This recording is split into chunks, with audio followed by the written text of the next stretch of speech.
विष्णु पुराण की कथा कहती है, जब कहीं कुछ था ही नहीं, तब उस विराट पुरुष भगवान विष्णु की इच्छा से दूध जैसा सफेद एक सागर बना। उस क्षीर सागर में पीपल का पत्ता बना और इसी पत्ते पर एक शिशु लेटा हुआ दिखा।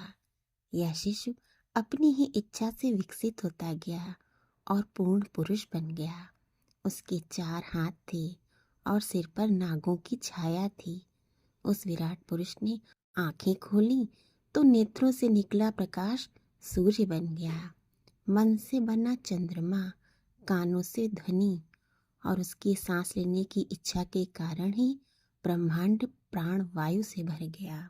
भगवान विष्णु की आंखों से उत्पन्न होने के कारण ही सूर्यदेव उनके ही नाम नारायण से जाने जाते हैं।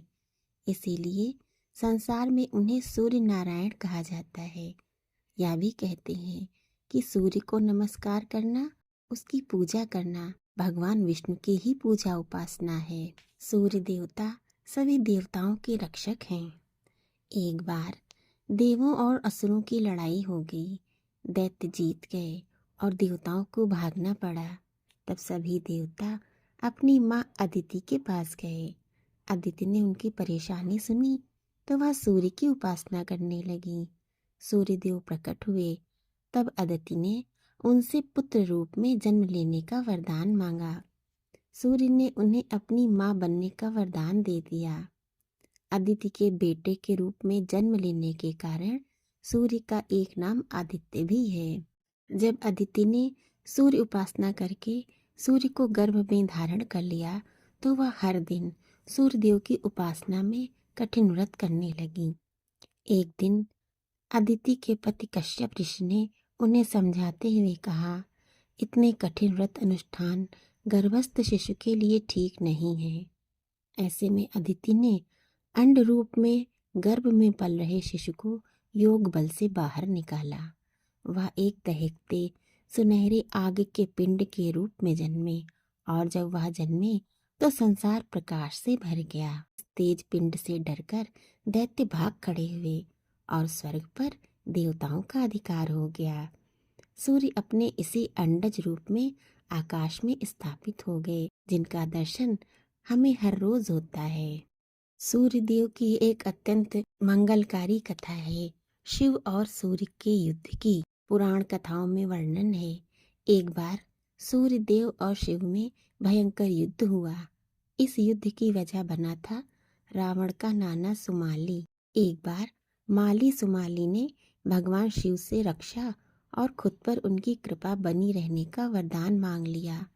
इस वरदान के बाद दोनों क्रूरता दिखाने लगे। धरती पर हाहाकार मचाने के बाद दोनों आकाश की ओर बढ़े, जहां सूर्यदेव ने उनका रास्ता रोका।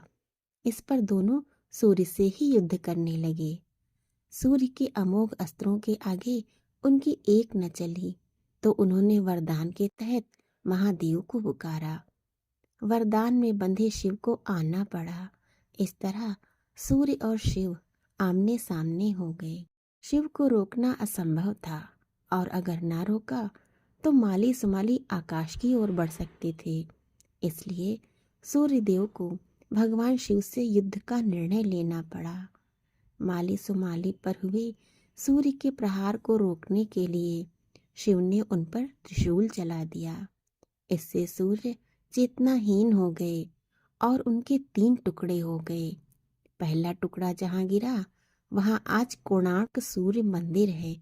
यह मंदिर उड़ीसा में है। दूसरा टुकड़ा जहाँ गिरा वहाँ आज देवार्क सूर्य मंदिर है। यह मंदिर बिहार में मौजूद है। तीसरा टुकड़ा जहाँ गिरा वहाँ आज लोलार्क सूर्य मंदिर है। यह मंदिर यूपी में काशी के पास है।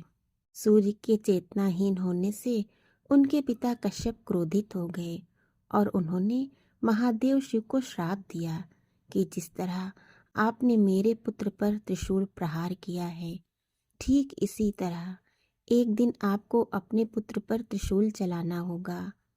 इसी श्राप के कारण भगवान शिव को बाल गणेश का मस्तक काटना पड़ा था। सूर्य पूजा की एक और कथा। श्री कृष्ण और जामवंती का बेटा सांब दिखने में बिल्कुल कृष्ण के ही जैसा था। अपनी इसी छवि का फायदा उठाते हुए वह कई लड़कियों को अपने झूठे प्रेम जाल में फंसा लेता था। एक दिन कृष्ण को जब यह पता चला तो उन्होंने सांब को समझाने की कोशिश की।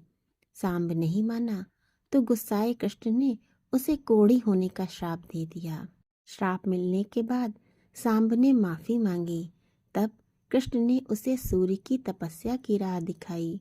उन्होंने कहा, सूर्य ही जगत का आधार है और सभी प्राणियों की चेतना भी वही है। रोग व्याधि की औषधि भी वही है, इसलिए सूर्य देव को प्रसन्न करो। सांब ने पूरे भारत में भ्रमण करते हुए सूर्य देव की तपस्या की और उनके मंदिर भी बनवाए। बिहार के ओलार्क में सांब का स्थापित एक सूर्य मंदिर आज भी है। सूर्य के 13 पर्याय नामों से बने 13 मंत्र अपनी 13 क्रियाओं के साथ पेट, पीठ, पैर, घुटने, जांघ, एड़ी, भुजाएं, गर्दन, सिर और सीना के साथ सभी जोड़ों के लिए लाभदायक है।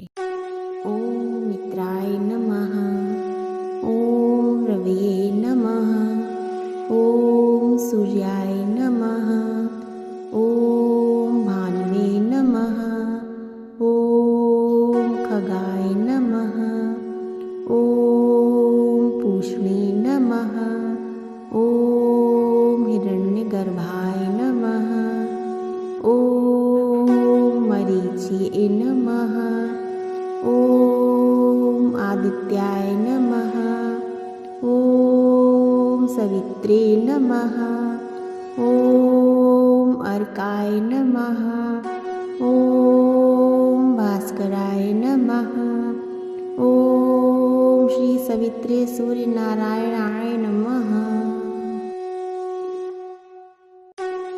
बोलिए सूर्य भगवान